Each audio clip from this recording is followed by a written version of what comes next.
ಪ್ರವಾದಿಯವರು ಎಲ್ಲಿಗೆ ಹೋದರು? ಅವರು ಮದೀನಾಕ್ಕೆ ಮರಳಿದ ಕೂಡಲೇ ಪ್ರಥಮವಾಗಿ ಅವರು ಹೋಗುವುದು ಮದೀನಾದ ಮಸೀದಿಗೆ, ನಂತರ ಅವರು ಹೋಗುತ್ತಾ ಇದ್ದದ್ದು ತನ್ನ ಪ್ರೀತಿಯ ಮಗಳ ಮನೆಗೆ, ನಂತರ ಅವರು ತನ್ನ ಮನೆಗೆ ಹೋಗುವುದು. ಅಷ್ಟು ತಾನು ಪ್ರೀತಿಸುವ ಮಗಳು. ಆ ಮಗಳ ಬಗ್ಗೆ ಹೇಳುವುದು, ಲವ್ ಅನ್ನ ಫಾತಿಮತ ಬಿಂತಿ ಮುಹಮ್ಮದಿನ್ ಸರಿಕತ್ ಲಖತಅತು ಯದಹ. ನನ್ನ ಮಗಳಾದ ಫಾತಿಮ ಕಳ್ಳತನ ಮಾಡಿದರು, ನಾನು ಅವಳ ಕೈ ಕಡಿಯುತ್ತೇನೆ. ಸಹೋದರರೇ, ಇಸ್ಲಾಂ ಕಲಿಸಿಕೊಟ್ಟಿರುವ, ಕುರ್ಆನ್ ಕಲಿಸಿಕೊಟ್ಟಿರುವ ನ್ಯಾಯ ಅದು. ಖಲೀಫಾ ಉಮರ್ ಆಡಳಿತ ಕಾಲದಲ್ಲಿ ಒಬ್ಬ ಕ್ರೈಸ್ತ ಮಹಿಳೆ ಬಂದು ಕಂಪ್ಲೇಂಟ್ ಕೊಡ್ತಾಳೆ, ನಿಮ್ಮ ಗವರ್ನರ್ ನನ್ನ ಮನೆಯನ್ನು ಒಡೆದು ಮಸೀದಿ ಕಟ್ಟಿದ್ದಾರೆ ಅಂತ. ನಿಮ್ಮ ಗವರ್ನರ್ ನನ್ನ ಮನೆಯನ್ನು ಒಡೆದು ಹಾಕಿ ಮಸೀದಿ ಕಟ್ಟಿದ್ದಾರೆ ಅಂತ ಕಂಪ್ಲೇಂಟ್. ಖಲೀಫಾ ಉಮರ್ ಕರೆಸ್ತಾರೆ, ಗವರ್ನರ್ ಅನ್ನು ಕರೆಸಿದ್ರು, ಮಹಿಳೆಯನ್ನು ಕರೆಸಿದ್ರು. ಗವರ್ನರೊಂದಿಗೆ ವಿಚಾರಿಸಲಾಯಿತು, ಈ ಮಹಿಳೆ ಹೇಳುತ್ತಿರುವುದು ಸತ್ಯವೇ? ಸಹೋದರ, ಇದು ಕತೆ ಅಲ್ಲ, ನಾನು ಹೇಳುತ್ತಿರುವುದು ನಿಷ್ಠುರವಾದ ಇತಿಹಾಸ ಇದಲ್ಲ, ಅಧಿಕೃತವಾದ ದಾಖಲೆಗಳಿರುವ ಇತಿಹಾಸ ಇದಲ್ಲ. ಖಲೀಫಾ ಉಮರ್ ಗವರ್ನರೊಂದಿಗೆ ಕೇಳಿದರು, ಈ ಮಹಿಳೆ ಹೇಳುವುದು ಸತ್ಯವೇ?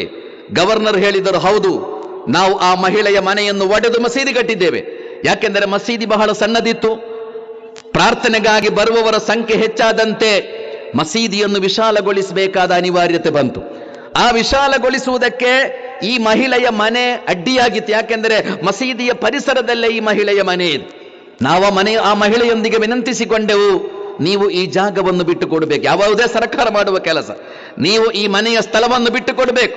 ನೀವು ಅದಕ್ಕೆ ಎಷ್ಟು ಬೆಲೆ ಹೇಳುತ್ತೀರೋ ಅಷ್ಟು ಬೆಲೆ ನಾವು ಕೊಡುತ್ತೇವೆ. ಅಥವಾ ನೀವು ಯಾವ ಸ್ಥಳದಲ್ಲಿ ನಿಮಗೆ ಮನೆ ಕಟ್ಟಿಕೊಡಬೇಕೆಂದು ಬಯಸುತ್ತೀರೋ ನಿಮಗೆ ನಾವು ಮನೆ ಕಟ್ಟಿಕೊಡುತ್ತೇವೆ ಸರ್ಕಾರದ ವತಿಯಿಂದ. ಆ ಮಹಿಳೆ ಒಪ್ಪಲಿಲ್ಲ. ಆದ್ದರಿಂದ ಆ ಮಹಿಳೆಯ ಆ ಜಾಗದ ಬೆಲೆಯನ್ನು ಖಜಾನೆಯಲ್ಲಿ ಜೋಪಾನವಾಗಿಟ್ಟು, ಯಾವಾಗ ಬೇಕಾದರೂ ಆ ಮಹಿಳೆಗೆ ಮನೆ ಕಟ್ಟಿಕೊಡುವ ವಾಗ್ದಾನದೊಂದಿಗೆ ಅವಳ ಮನೆಯನ್ನು ಒಡೆದು ಹಾಕಿ ಮಸೀದಿಯನ್ನು ವಿಶಾಲಗೊಳಿಸಿದ್ದೇವೆ ಅಂತ ಹೇಳಿದರು. ಖಲೀಫಾ ಉಮರ್ ತನ್ನ ಗವರ್ನರೊಂದಿಗೆ ಹೇಳಿದರು, ಆ ಮಸೀದಿಯನ್ನು ಒಡೆದು ಹಾಕಿ ಆ ಮಹಿಳೆಗೆ ಮನೆ ಕಟ್ಟಿಕೊಡಿ ಅಂತ ಹೇಳುತ್ತಾರೆ. ಸಹೋದರರೇ, ಇದು ನ್ಯಾಯ. ನಾವೆಲ್ಲ ಇವತ್ತು ಸುಮ್ಮನೆ ಬಬ್ಬೆ ಹೊಡಿತಾ ಇದ್ದೇವೆ. ಅದನ್ನು ಒಡೆದು ಇದನ್ನು ಕಟ್ಟಿದ್ದಾರೆ, ಇದು ಒಡೆದು ಅದು ಕಟ್ಟಿದ್ದಾರೆ. ಯಾವುದನ್ನು ಒಡೆದು ಯಾವುದು ಕಟ್ಟಲಿಲ್ಲ. ಇದೆಲ್ಲ ರಾಜಕೀಯ ಬೂಟಾಟಿಕೆಗಳು ಮಾತ್ರ.